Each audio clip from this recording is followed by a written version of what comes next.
Hello ladies and gentlemen, and a very warm welcome to today's sharedserviceslink.com webinar. We're looking today at the importance of scaling up the shared services organization and pleasing the customer at the same time. So we're looking specifically today at the 3 must-dos that will help your shared services organization grow gracefully. So I extend to you a very warm welcome indeed. My name is Susie West, and I'm the founder and CEO at sharedserviceslink.com.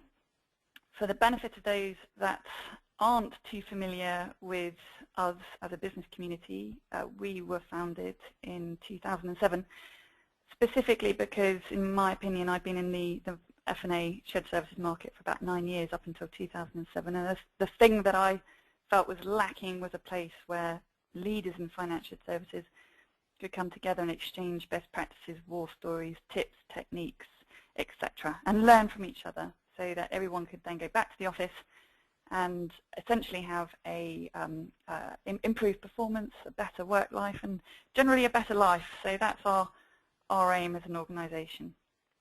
So I'm your presenter for today, and I'm going to be going into the 3 must-dos. So let's have a look at sharedserviceslink.com in numbers. We do have one central aim. So the aim that I talked to you just now is the aim that we had in 2007. It's the aim that we have today. So our aim is to ensure that our members and our customers learn from all the information that we provide them with. So we tool them up so that they can go back to the office and improve their finance shared services performance. We're doing well as an organization, as a business community. We've got 7,500 members within our business community, and obviously this is growing every day. If you're not already a member, make sure you become one, because it is free and it's hugely valuable. So if you're not one of those 7,500, make sure that you sign up after this webinar. We pump out a lot of great information and content to our members through a number of means, and one of the means is through our conferences. We have 8 conferences each year. They won't be like any conference that you've ever attended in your life. They're inspiring, they're informative, and essentially you leave with goosebumps, and you've got all the key answers that you've been struggling with. They're very, very much a kind of a problem-solving environment. I chair the conferences for the 2 days, very much a round table set up, and very senior people come along and share what they've done and share the critical things that have delivered success for them. So you tap into the knowledge of the speakers, but you also tap into the knowledge of the fellow delegates and also the sponsors that are there as well, who are often the experts really at the kind of the sharp end of the industry as well. So again, if you haven't been to one of our events, make sure you do.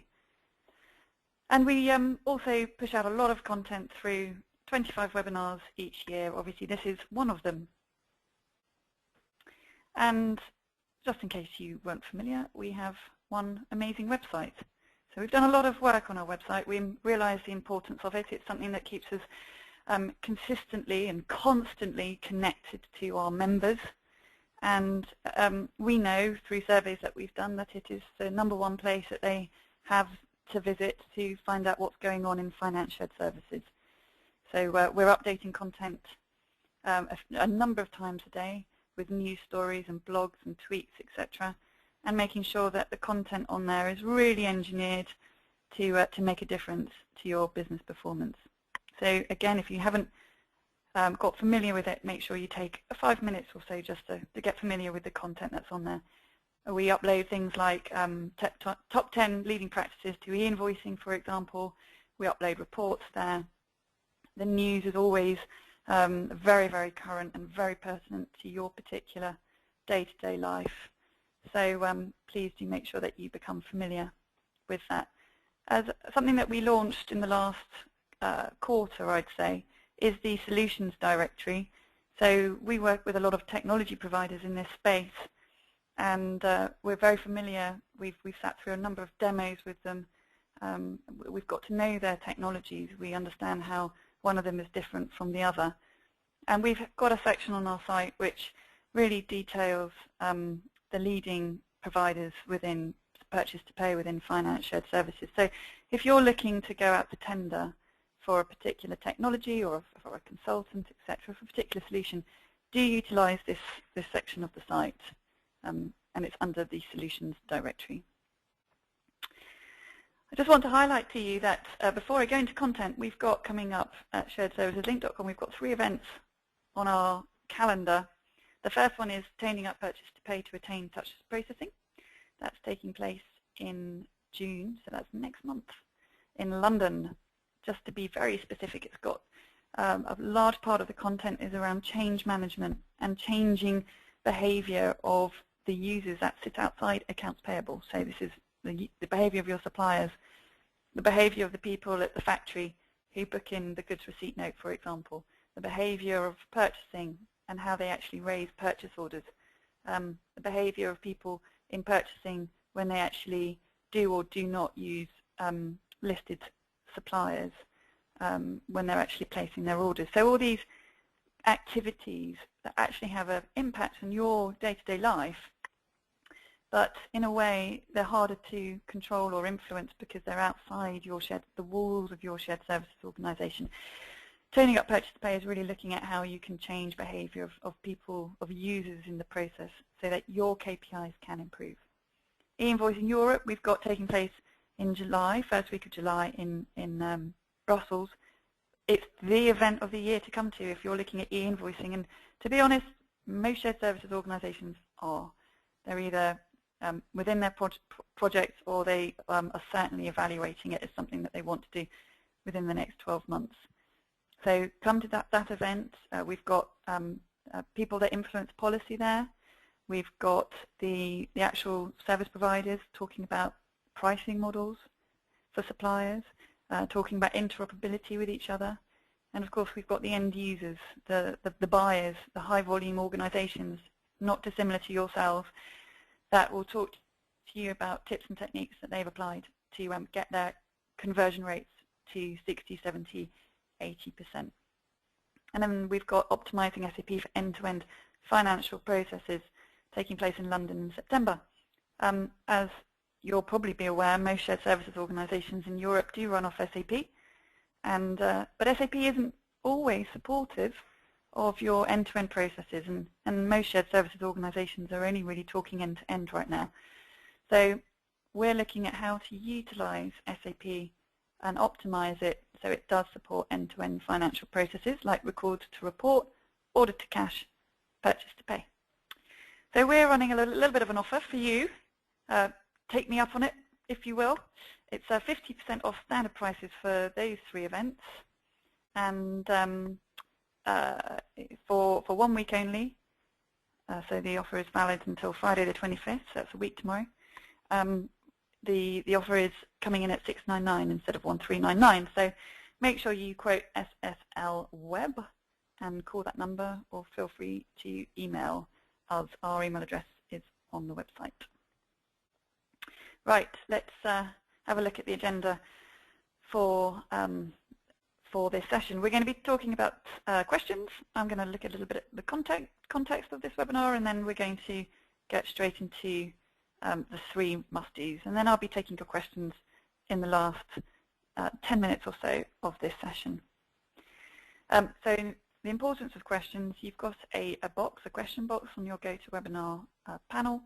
Just pop your question in there and shoot that through to me nice and early. Try not to save it till the actual question time to post me the question.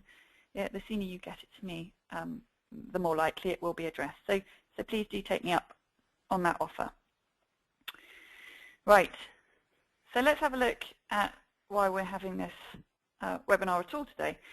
Most of us are very much involved in shared services. It's a proven concept. It's been around, I mean, it's really becoming mainstream in the mid-90s, really. And most multinationals with 3,000 plus FTEs apply shared services. And it's a proven concept. And most of us now realize the difference between centralization of finance and shared services. There is a big difference, and most of us are very aware of that. And we're educating the business on the whole as to what the differences are, and the differences are huge. But the concept of shared services, in the true sense of the term, is a proven concept, and the business world now gets it. And shared services organisations are seeing their reach expand. So it's not only growing across organisations, it's also growing within organisations, and this is really what we're focusing on today. Now you might ask yourself, why is that? Why is the reach of shared services actually expanding? And the reasons are, I've got a number here. So shared services as a model, it's proved its worth, and the business is backing the proposition. So it's not a proof of concept anymore. We're way past that stage. It's proven, and it's not something that you necessarily have to sell as an unknown concept and take a huge leap of faith into. It's organisations in your industry, organisations that have a similar kind of organisational footprint to you. They've done it, and they've had success because of it. So shared services as an organisation, or shared services as a concept, it's proved its worth, and businesses are generally now that have applied shared services, they're backing the proposition. In addition to that, or rather as a result of that, more business units are coming on board. So if a shared services organisation might have started out with, say, I don't know, say 12 entities, they've proved their worth, it's a proven model. So as a result of that, more business units are coming on board. So the number of business units are going from, say, 12 to, say, 25. So the number of customers that shared services organisations are actually dealing with is increasing. And shared services organisations aren't just dealing with the stock, AP, AR, fixed assets, general ledger, the kind of the deeply transactional processes that have always been kind of bread and butter, routine stuff for finance shared services. They're now moving outside the kind of the obvious processes and into the other areas of finance that were historically kind of kept away from the shared services organisation. So they're expanding their reach into other financial processes, and this is stuff like, for example, the kind of the stuff around reporting, but also this is into other areas which you might even label as kind of more strategic, like pricing, for example, or owning budgets, or even providing consultancy. So we're seeing a bit of a shift there, and in effect you could say that this is where finance shared services are indeed moving up that value chain.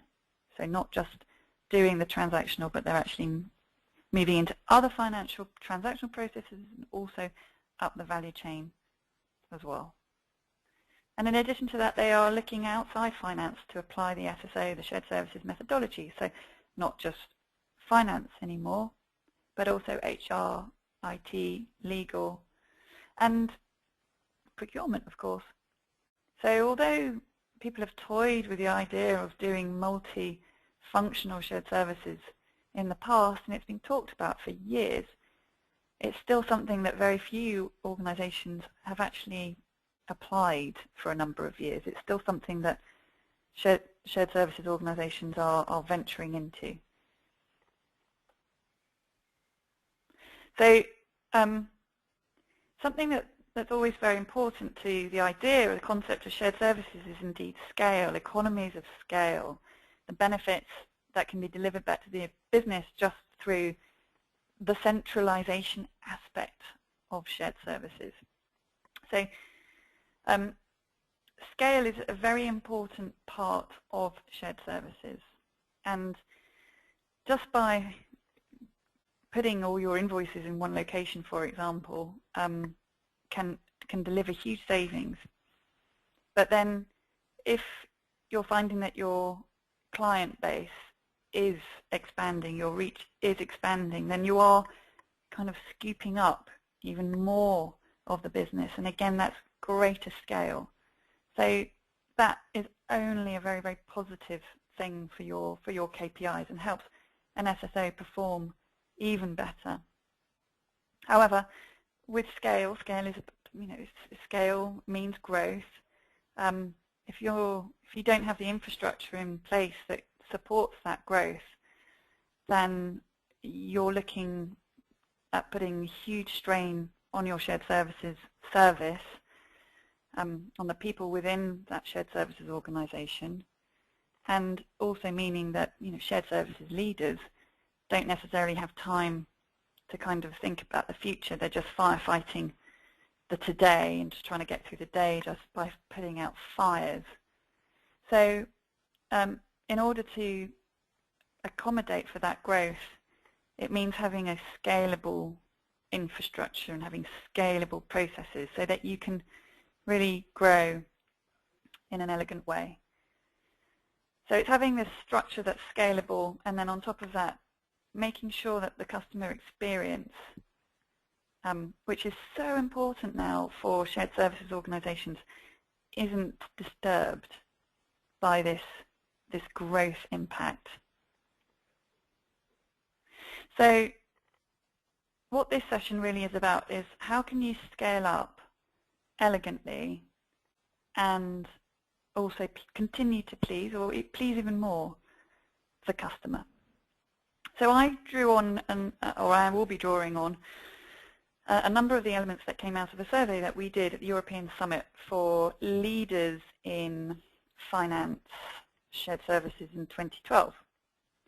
And this was an event that took place in March. It's our flagship event that takes place in London on most occasions, every single March. So we've got our next one coming up in March 2013. And just so you know, for each of our events, we do a pre-conference survey where we invite all participants to respond, and a good majority of them do respond. So we had about 50 responses to this survey, and this is what I'm really going to be drawing on today. So just to remind you what you're going to get from this webinar, it's the 3 must-dos to help your shared services organization grow gracefully. I'm not saying that these are the 3, but I'm saying that these are 3 that I really urge you to follow or make your life easier.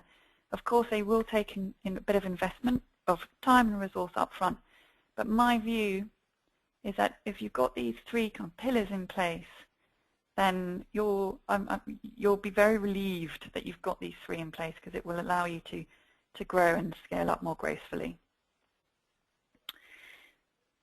Right. So just to start with some general questions before we go into the 3. So I just wanted to find out from the group that we were surveying as part of this event, this summit back in March, how would you best describe your shared services organization today? So what does this slide actually tell you? If you look at the pie on the right-hand side, you can see that 51% of the respondents have captive onshore shared services, 23% have captive and outsourced. You can see that not a lot of the people that came along to the event didn't have a shared services organization at all. You can also see that only 3%, a little slither of a cheese, just mainly outsourced, 5% completely outsourced. So the group that we had responding to the survey weren't really too keen on either mainly outsourcing or completely outsourcing. A lot of it is still owned within the walls of the shared services organization or within the walls of the company. If you just cross-reference that with 2011, you can see that 37% of the same group in 2011 had captive onshore shared services organizations, and 16% similarly to 2012 had captive onshore and offshore. So I suppose if we just look at the 2 differences of those 2 pies, what can we tell from that? What does that information actually mean to us? Well, captive onshore has gone up by 14%. Captive onshore and offshore no movement at all. Captive and outsource up 4%. So there's a key piece there really is that captive onshore has gone up. And I suppose what you could say is that this data tells us that those that didn't have shared services in 2011 jumped straight to captive onshore, followed by captive and a little bit of outsourcing. So what this is telling us is that captive still seems to be the favoured choice when it comes to shared services. I wanted to find out what is actually driving change in your SSO today with the survey respondents. And really interestingly, and I think you'll be interested by this point, 33%, so the blue cheese on the right, said cost reduction, 51% said service improvement. So although cost reduction seems to be the end game really of doing shared services, it's unlikely that you're going to do shared services if it's actually going to cost the business more money to run it. There's this real recognition that cost reduction comes as a result of service improvement. So if you put service improvement as a central aim, cost reduction should follow. So this is quite an interesting concept that people are beginning to get their heads around now, that you don't necessarily have to spend too much money just improving the service. And this again is what we're going to be looking into in this session. How can you actually improve the service but reduce the cost of your shared services organization in terms of running it, and actually really improve the processes as well. But this is an important slide because had I asked this question probably 5 years ago, 6 years ago, what is driving change in your SSO today? I'm fairly confident that cost reduction would have been the out-and-out winner of that particular question. So just before I go into the next slide, I just want to run a poll question, please. So coming up on your screen now, I just want to find out from you, please, if you can respond. Who does your SSO report into? So if you can tick the box which is most appropriate to you. So who does your SSO report into? We generally look for 100% participation in these polls, but if we can at least get over 80%, so if you haven't responded, please do so. Who does your SSO report into? Is it the CFO? Is it the CTO/CIO, the COO, the CPO, or other? We're, not a lot of you have voted, so if you could cast your vote, please, I would be very, very grateful. And just wait for the last few of you just to respond. So if you haven't already ticked the button, please do so. Closing the poll in 3, 2, 1. So coming up on your screen now.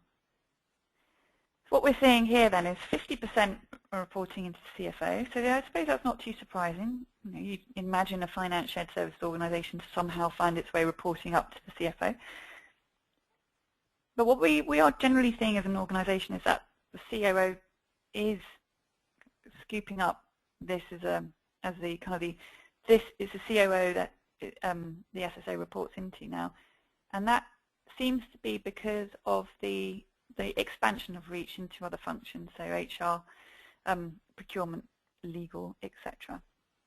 And 43% of you said other.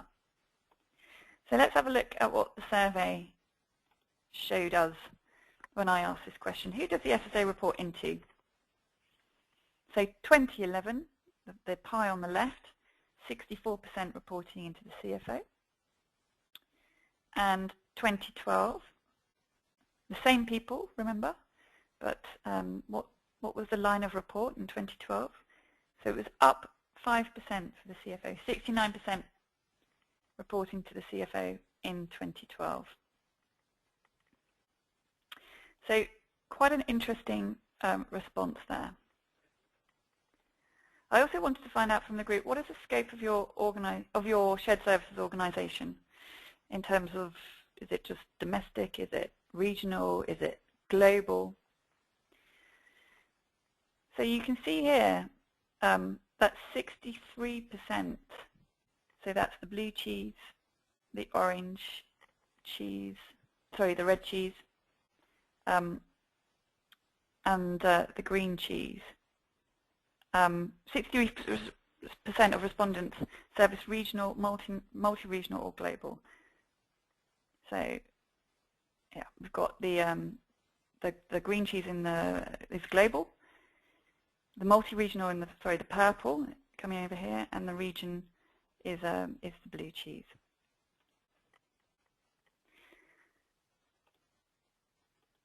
And I wanted to find out how much of the business was actually serviced by the shared services organisation. So again, quite interesting results here, because what we saw here was that a lot of the shared service organisations were doing processes on behalf of most business lines, or indeed the whole group. So very interesting and positive results there. So shared services isn't just servicing part of the organisation anymore, it's really the whole group, or indeed most business lines. And in the last 12 months, have you increased your shared services scope geographically? For example, taken on more countries? And you can see here that the answer is 63% have increased their scope. So this is significant, and this is a very, very important pie graph in this particular session.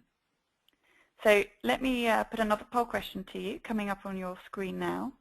In the past 12 months, has your SSO taken on more activities? Has it seen growth?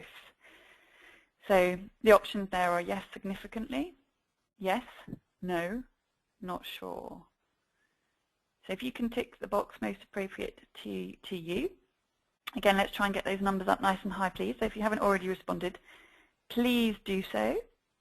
I'll be closing the poll in 3, 2, 1. Okay, coming up on your screen now. So just shy of 50% have seen a growth of yes, significantly, or yes. So I'd say that's fairly in sync with the results that I've just shown you now. So just shy of 50% saying yes, significantly, or yes. So with the group that we did the survey with, I wanted to find out, if the answer was indeed yes, why was that, or why is that? And you can see from the green cheese, it's because we're doing a good job, so more countries are being given to us. So that's very promising results there. We're doing a good job, and therefore the organisation is recognising that. So more countries are actually being put in front of us so that we can migrate them into this shared services model that we've got.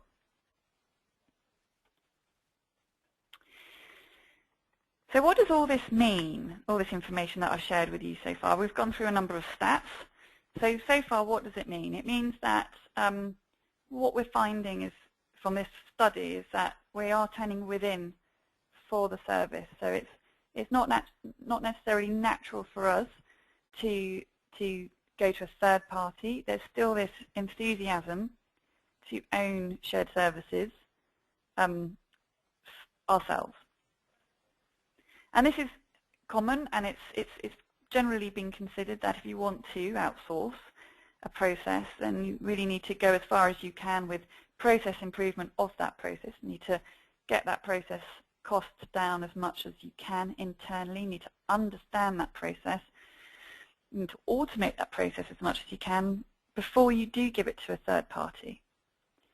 So there's this understanding that in order to move to outsourcing at some point, which does generally seem to be the kind of, it seems to be on the journey for most shared services organisations.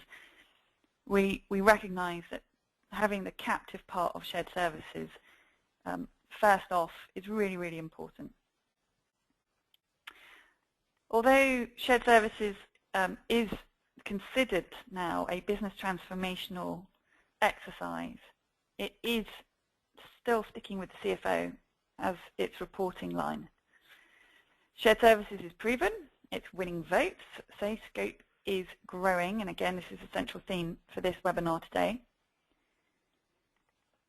84% of SSOs service most lines or business lines, or indeed the whole business. And this is a model that's built on scale. Scale is so important to shared services.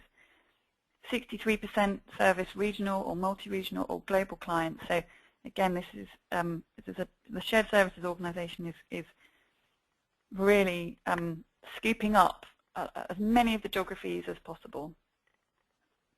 63% have seen scope grow in the last 12 months, and the reach is growing, and shared services leaders are being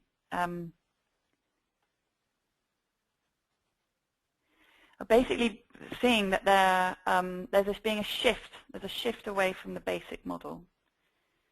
And again, this is something that we're going to be focusing on here. And so with the scale, with this increased demand from the customer, with this expansion and reach, what it means for a shared services organisation is a move away from the basic and a move to a more sophisticated model. So let's now focus on the 3 must-dos that will help us scale elegantly and keep our customers very happy. So the first must-do. First of all, I'm just going to go through some data points with you. How important is the customer experience to you? So you can see here that 91% of respondents said it was very important or important. There was an option on this survey question which said not important, and nobody ticked that.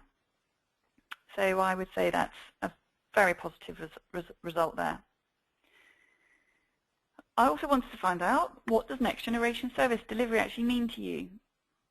And what we've got here is 21% in the blue cheese on the left saying it's running it more like a business. Next generation service delivery means running our shared services organisation more like a business. And therefore, again, we're going to go into this, it's therefore having the principle, surely, of running a business. So if you were going to go out and set up your own business right now, what would you be thinking about? Well, the stuff that you would be thinking about, I'm fairly sure, are the things that we're going to be covering off today. I just want to draw your attention to the orange cheese top left. 16% said it's understanding the customer better. You've got the purple cheese, 12%, putting service improvement before cost reduction. 28% offering the business value. 16% keeping our costs down while not affecting service. So you're seeing a bit of a repetition of themes here, which is around service delivery, customer satisfaction, understanding the customer better, and delivering value. So they're very, very similar themes that we're seeing here. So if the customer experience is of importance and you want to attach value to your shared services organisation and you want to improve your service whilst not necessarily increasing your cost base, bearing in mind that the customer experience really does sit within all of those very neatly, within all of those wants and needs very neatly, how do you measure the customer experience today? So people have different ways in which they get feedback from their customers. They do customer surveys, either annually, monthly, quarterly, etc. Or maybe they don't do them at all. Surprisingly, 21% of respondents didn't actually measure the customer experience at all, didn't do customer surveys, didn't get that feedback. The danger is, if you're one of those individuals, how do you know that what you're doing is actually needed, wanted, is actually ticking any of the requirement boxes? So it's a shared service is a kind of a hub that sits within the business, and the business units, the customers, have such an important part to play on your own performance. So actually involving them and understanding them is really key. 32% of the people asked do run customer surveys, and they measure it on an annual basis. So 32% run customer surveys annually. I suppose that begs the question, is that enough? How do you measure the customer experience today, part 2? So this is about face-to-face interviews. So what we've got here is 49% of the customers, of the shared services organisations, do not run face-to-face interviews at all. 49% do not have face-to-face interviews with the customers at all. So this means that they're not going out and just meeting with their 10 biggest customers and asking them some really key questions. For those of the respondents that did go out and actually get information back from the customers, what did they do with that information? You can see that 19% use the information to drive KPIs, so that's massively positive. That means that their KPI program, which inevitably will be linked in with the direction and the objectives and the goals of the shared services organisation, feed in really with customer feedback. So that suggests that it's all synced in, it's all aligned. 29% meet the customer to talk through each response and discuss an action plan. Again, how positive is that? Those customers must feel incredibly listened to and feel that the shared services organisation care. 26% of respondents publish key stats from the results and share the information internally and among the business. They recognise the value of this feedback to the organisation, and therefore they share it with all the key stakeholders. So the summary for the first must-do is how to hear the customer. So it's this is a terminology that you'll hear a lot, but it's how, not necessarily just to listen to them, but how to hear them. And in summary, this is what I'd like to share with you. No two customers are the same, so why offer them the same service? Each of your customers are different. They've got different requirements.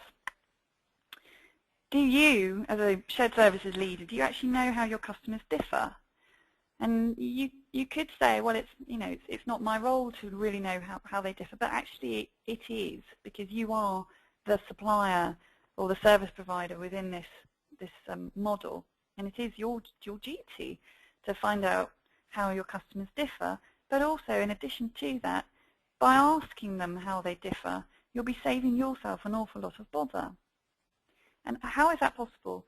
So they all have different requirements, and they all have a different view of what's wanted and what's needed. So if you just asked your customers to show you the difference between what's needed to make your life better and what's just a nice to have and wanted, if you just found out what the difference was customer by customer, you would be saving yourself an awful lot of time, effort, resource, money. So if you found out what was different and what's needed, just ask yourself, do you know the difference between the two as far as each customer is concerned, and do you see how that this is reflected in your own service?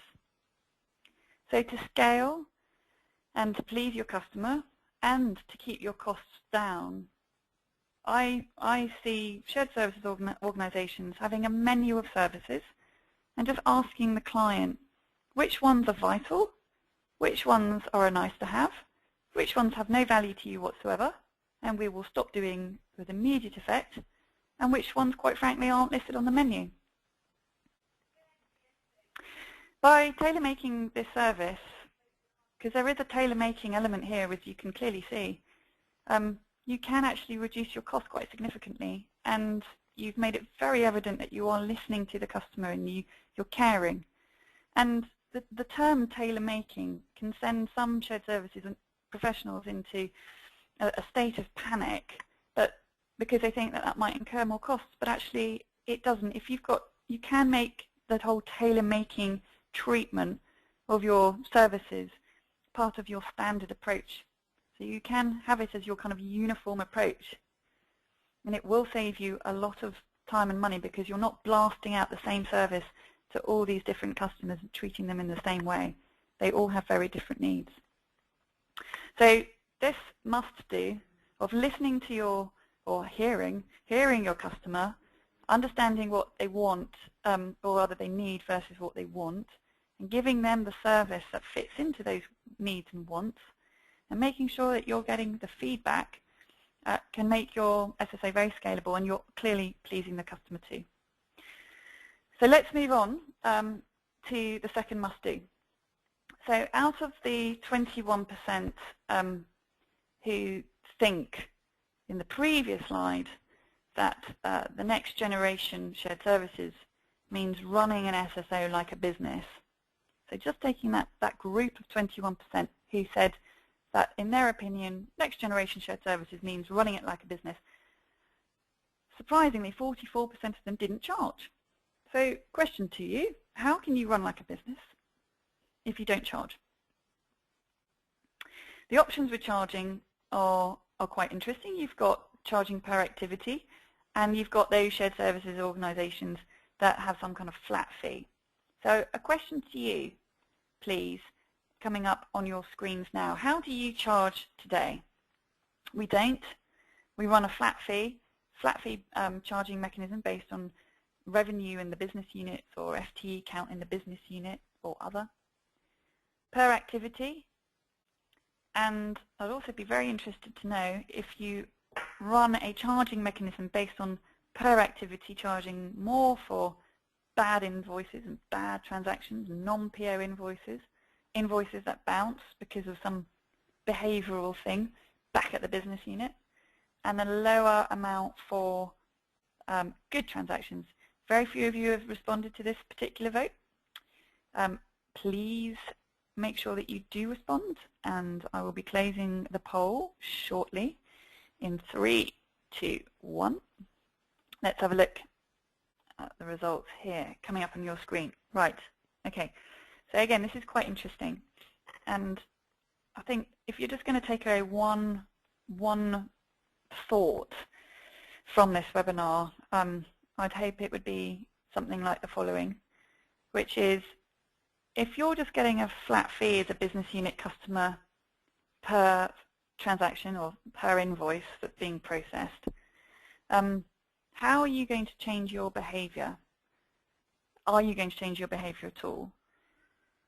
So if as a business unit leader you're actually being charged more for a non-PO invoice, say 40 euros, and then being charged 3 euros for a good invoice, and all this information is coming to you once a month or once a quarter, what are you as a business unit leader going to do? You're probably going to be quite prescriptive with everybody in your unit about how to raise purchase orders properly or how to support the purchase to pay process in a compliant fashion so you can get your costs down. So 0% of people on this webinar today charge per activity on a kind of an activity-based costing model. 0% charge higher for a bad transaction and lower for a poor transaction. So thank you very much for sharing that with me.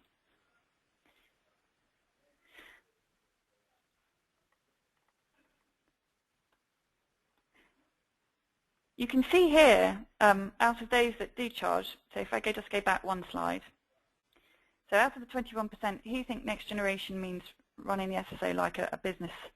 So you've got 44% in the green, not charging at all, and then we've got 45% charging per activity. Okay. So what we're basically seeing here is the 5%, only 5% really practicing what I've just been talking about there. 5% saying that we charge per activity and have a different pricing for good and bad transactions. On a slightly separate note as well, I wanted to find out from that group, are you a cost or a profit-making SSO? And again, this was kind of linked in with, do you want to run as a business as well? And 90% of shared services organizations said that they were not making a profit at all. And again, it just begs the question, if you were in a position where you could make a profit, or you were allowed to make a profit, and use those profits to actually invest back into the shared services organization and drive continuous improvement and automate, would you do your pricing model differently? So that's just a question I'd like to leave with you. So the summary for the second must-do is charge per good and bad activity. This is the second must-do. Charge your customers for a good activity and a bad activity, and charge differently. Your SSO is the last mile in the journey of the purchase-to-pay transaction. Everybody gets this now. People aren't really calling accounts payable anymore. They're calling it purchase-to-pay because they realize that what happens, an invoice, an accounts payable invoice, a payables invoice, is actually the last mile or the last section of a longer transaction that is created in procurement and dies, if you will, in payment. So your SSO is the last mile in this P2P journey. So recognizing that the treatment of that transaction that's created in purchasing at the front end is absolutely crucial. It's crucial how that transaction starts its life. The poorer the upstream handling, the more costly it will be for you and your shared services organization to process the downstream bit, the invoice. So one simple way to improve behavior upstream outside the walls of the SSO is to charge, and is to charge in a way that you drive behavior. Your charging model really is so critical. It's often something that shared services leaders leave and leave and leave. They think it will be badly met by the organization. They get nervous about it, and they think it will meet real resistance. But it's so critical and has a huge impact on your KPIs. If you've got business unit owners who are now realizing they've really got to up their game and make sure that their buyers are doing stuff compliantly, so that you and your shared services organization have a very high first-time match rate, and their cost per invoice drops significantly, the overall benefit to the business is huge. It has a huge impact on your KPIs, and it's instrumental to the business improvement and profit margins generally. It also means that shared services isn't seen as a dumping ground anymore. The services that the SSO renders are valued, and there's a general understanding across the business as to what the business can play, the part that the business can play in the SSO's activities. So the wider organization is much more respectful of the role they've got to play, and also the role that the shared services organization has to play as well. Now, you could be thinking it's administrative, it's costly, I'm going to have to get 1, 2 people, maybe more, just to administer this charging, just to keep track of the good invoices and the bad invoices per business unit. By not making that investment, because it's going to cost you 100,000 euros, say, let's just imagine, per year to do it, by not making that investment, in my opinion, it's a false economy. By making that investment, you've got transparency of which business units are doing what and how much it's genuinely costing the business. If you charge per activity, more for a bad activity, less for a good activity, it means you've got everyone behind you when you deploy things like electronic invoicing, purchase order compliancy. They'll all be behind you, and it generally helps the shared service organization with its continuous improvement applications. Applying the pricing model early, and as early as you can, it helps you to scale up and helps your customer attach value to the services offered and understand their role in all of this. Let's move on to the third must-do. So I wanted to find out from the group that we had for this survey if they publish league tables illustrating which business units are compliant with process rules. Now, quite surprisingly, 60% of respondents said that they didn't. They didn't publish league tables at all. So let's just find out from you what your view is on league tables. So coming up on your screen now, do you publish league tables today, which represents how your business units are faring? Yes, and we share them with the business units and the stakeholders. Yes, but we do not share them. No, we do not have league tables in place, or maybe some other. Please tick the box appropriate to you. And again, not many of you have responded. So if you haven't responded already, just tick the box most appropriate to your own situation. And I'll be closing the poll in 3, 2, 1. Okay, let's have a look coming up on your screen now. So 20% of you do have league tables and do publish them with business units and the stakeholders. So that's key. That's great. 20% of you. 73% of you do not have league tables in place. So again, I'm hoping that as a result of this webinar and as a result of this investment of your 1 hour, you might go away and think about how something like this might actually impact your shared services organization and also impact the business. So let's move on. My summary for the third must-do, my third must-do is publish league tables. Now, why are league tables so important? League tables are so important because if you think about us generally as human beings, what we like is rewards, we like recognition, we like the visibility of that. These are all things that are very important to us. We generally, as human beings, belonging is very important to us. So can you imagine what it's like to be at the bottom of a league table because your business unit, if you're a business unit director, and you're at the bottom of that league table because only 3% of your invoices that the shared services is processing on your behalf actually went through first time, and you're at the bottom of that league table because of that, how embarrassed you'll feel, especially if you know that your boss and your boss's boss and the senior kind of leadership, the financial leadership team can see this. Can you imagine how you would feel? You'd probably feel wretched. And actually, if you knew that this stuff was coming out every single month, or I think month is a good frequency rather than quarter, you would want to go up that league table. You'd want to make your way, and you'd want to be at the top. So having league tables and publishing them once a month, it drives good behavior. It educates the rest of the business on how they can actually impact the performance of the SSO and the rest of the business. It really does, this is coupled onto previous, but it helps illustrate that the SSO is a business model. It's not just a finance model. It has wider ramifications across the business. Going back to my earlier point, league tables are massively informative. Everybody wants to be at the top. If you are the managing director of a business unit, you're probably a certain type of individual. You're probably quite driven. You like success. You like the recognition of success. You're not going to be happy being at the bottom of some league table. You're going to want to be at the top. So it gets all of the business units around you to support your aims.